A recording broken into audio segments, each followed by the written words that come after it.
Glad to have you. Glad to have you join us. I want to introduce to you one of my most favorite people in the whole wide world. This is Deanna Pinto. Hi. And the people that really know her name is Deanna. Took me a while to learn that. So Deanna, I'm so grateful that you're here with me today. I invited her for a couple of reasons. One of them is that we go back a long way. Yes. We have known each other for at least 5 years. At least. Okay. And so tell our audience, how do we know each other? Well, it was such a blessing. I met Chaplain Laura at Agape. Mm-hmm. I think it was 2014 when we first met. So it's been quite a while. And it was just one of those divine appointments. I was really not, I think I was divinely put in that place. Absolutely. Because God knew that I would go through this period of healing, and I needed someone like you in my life. So tell them what you did. I began as not outpatient, as an inpatient residential case manager, and later was promoted into the lead case manager for the department. Yeah. But the beautiful thing was I got the opportunity to really plant seeds into the lives of women who were broken and just needed guidance and tons of love. So that's no small thing, because Agape, for those of you that don't know what that is, it is a faith-based residential treatment facility for women with chronic addictions. So imagine that Deanna, in her role, providing resources to people who are hurting, whose lives have imploded, from just the abuse and the destruction of drugs and alcohol. And myself, as the chaplaincy director, we're talking about, I said we were in the trenches, and she said we were in a war. Yeah. But guess what? Because of Christ in us, we were winning the war, right? Amen. And there are those that are still there, and still getting the work done. And so we're going to talk a little bit about what Deanna's doing now. The Lord has transplanted her. Well done, good and faithful servant, and moved her into more. The Bible says that where we're faithful with a little, God will entrust us to more. So we're going to be talking about that.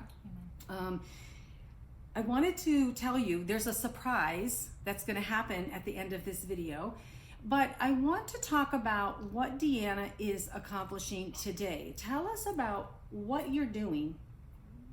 So my journey began many, many years ago. After grad school, I realized that I wanted to go into the United Nations and be a bureaucrat and diplomat and really change the lives of kids in the realm of education. Access to education, it's always been my vision, right? For everyone to have the access to education. Wow. So it's interesting that my background is in psychology, so I always did what was familiar to me, which was social services, right? And then God planted in my heart really a big seed, which was to transform the lives of children in this city, in this country, and perhaps the world. I don't know. Yeah, and that's what's interesting. When I was working with Deanna very closely at Agape, she knew even then that the calling was for students, children and older. Do you say teens? We say teens, preteens, teens, and even sometimes college students. But the work that I do as a student success strategist, it's really that. It's identify really the purpose of each student and help them unlock their full potential. So we go through what does it mean to get there, right? So I look at what's happening now and how do we get you to fulfill your purpose and really live the life that God has entrusted you with, right? And I just can't wait for you to hear more about what that looks like, because I've been walking this journey with her for a long time, and there's a lot of depth. There's just this innate ability that she has to be able to reach down into the hearts, especially of these young people, challenge them, and call the greatness out of them. So one of the things that really drew you and I together, yes, we were working arm in arm and getting things done, but I received a phone call from you one day, and we're not going to go into why, that's your own personal thing, but she had hit a really low place in her life. And being the chaplain of Agape, she reached out to me, which I was so grateful and still am so grateful that she did. Yes. And do you want to take us through that journey of really inner healing, like just a snapshot of what that is. Because what's interesting is that though you and I are doing many different things today, it's still the same work. Yes. It's still about bringing out the beauty of God's creation, and seeing people's hearts healed. Absolutely. So tell us a little bit about that. So you were instrumental in my entire time at Agape. Absolutely. But I think that I saw Chapamora as this safe space for me to really bring my truth. And I think that most of us in our lives really are looking for a safe space to really tell our truth. Yes. And I think that God had been whispering for many years for me to really unfold that truth and really face it. And I was very scared to face my own truth and to do the healing necessary. And to heal meant that I had to sit with all of the uncomfortable feelings, take responsibility for myself, and really move myself along, right? And that's what you were able to do with me. You took me on a journey of, it wasn't comfortable.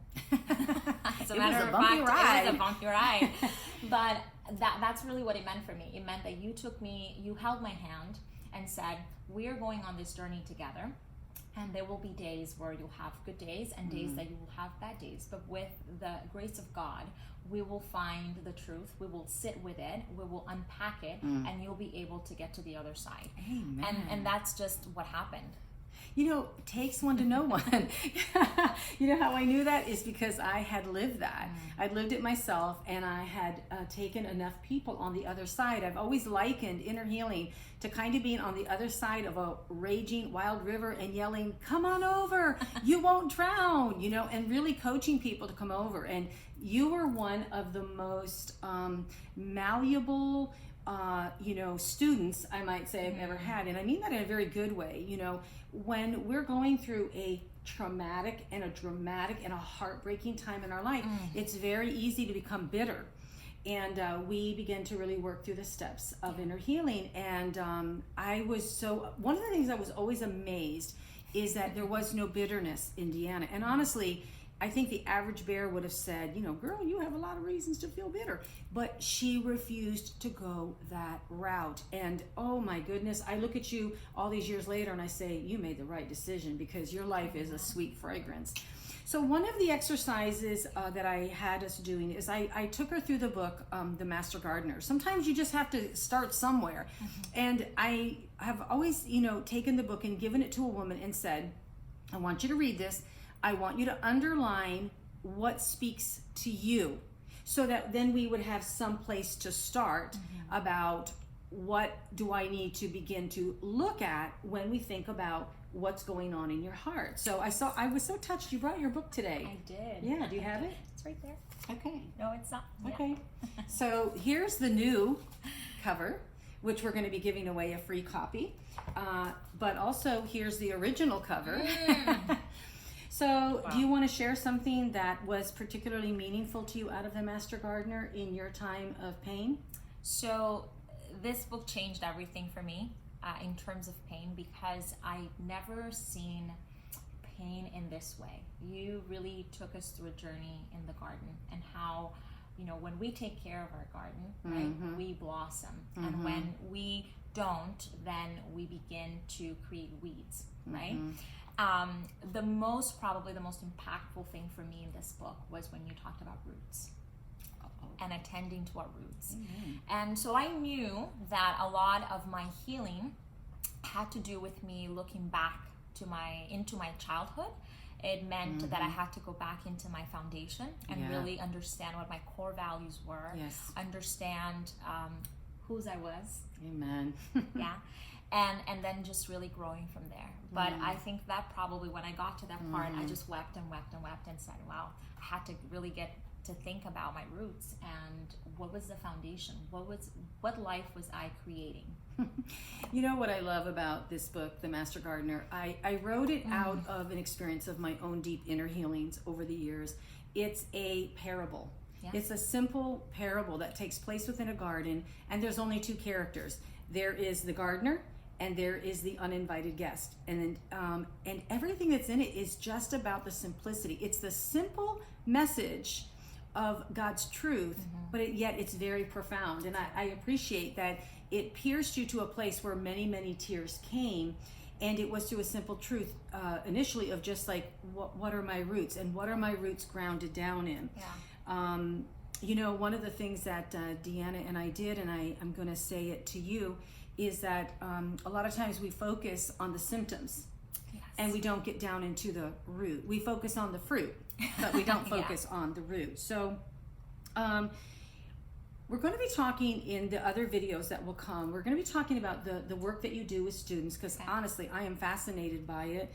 I'm going to give you parents that are listening, or a student that's listening, an opportunity to connect up with Deanna, complimentary.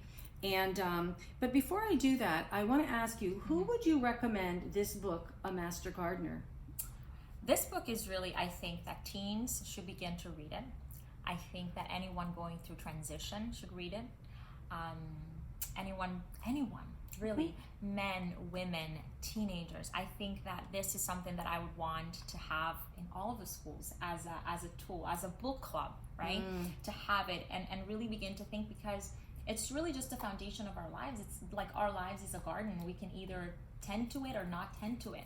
So healing is something that it's brought upon us when we, I think, fail to attend to that garden. Absolutely. So I think it's one for of the everybody. things that I don't often say is, when I wrote this book, thank you for talking about a group study.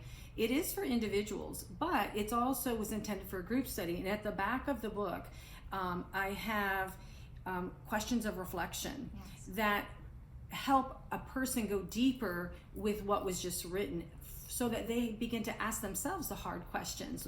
For instance, in Weeds and Roses, which is my favorite chapter, says, have you ever experienced a time in your life where you believed that things were so bad that there was nothing left to try, nothing left to be done? And it kind of like begins to do that work. Now, the reason I'm asking is because and I'm telling you this is because I absolutely do want to have you buy the book. But I want to tell you why I want you to read the newly mastered Master Gardener. I love it. Oh, that was a little play on words. Yeah. And that is because my husband, Mr. Wonderful, and I have made a decision that we want to, yes, we want to sell every book that we have purchased, but we want to take that money and we want to invest it in people. And so today we're starting this brand new philanthropy that my husband and I want to do. I love it. We want to sell the books so that people like Deanna can continue to take the message out of healing, and she's going to say it so much better than me, than I could. So here's what we're going to do. All this week, you have an opportunity to listen to the curriculum that she's making available. You have an opportunity to register yourself or a student into this upcoming workshop she has in June for free. Now, here's the thing. I'm also inviting the listeners to purchase a Master Gardener book, or 2 or 3 or 4, because every part of the proceeds is going to go into the life of a student. Yes. I'm going to give that money to Deanna. So, and by the name, what is the name of your company? Learning Matters. Learning Matters. We're going to, you and I, we're going to work together as a team. We're going to give her these funds to see that Learning Matters reaches more and more young people. Amen. Yeah, I'm so excited about that. And I'm glad that you get to be the one that I get to start this on. You're excited. I am excited. Yeah. So we're going to talk a little bit more. We're going to end this particular video, but check in with us tomorrow, because Deanna's going to talk about what is that workshop going to look like. What is she going to be challenging and inviting the students to do? So I want to thank you for being here. Thank you for having me. It's always so good. It's always so good to spend time together. I know. Let this be an example to you how to keep relationships going. We have what we call our coffee conversations. Coffee dates. We're faithful to that every 3 or 4 months. Yeah. 4 seems too long, but sometimes. Yeah, sometimes. So who do you need to call today and invite for coffee? So that you have this relationship 5 years later going. Okay, God bless you. Be blessed. Listen, I want you to go to lauradahne.com. Lauradahne.com. www.learningmatters.com. I want you to purchase a book, and in the comment section, I want you to write Deanna Pinto Scholarship. Okay? And so as many books as we sell, that's as many scholarships as we're going to be able to give to students in June. How do they get in touch with you? So I can be found several ways. You can go to my webpage, www.learningmattersflorida.com. I can be found on Facebook and Instagram under the handler Learning Matters Florida. All right. I'm going to check that out myself. Yeah. Okay.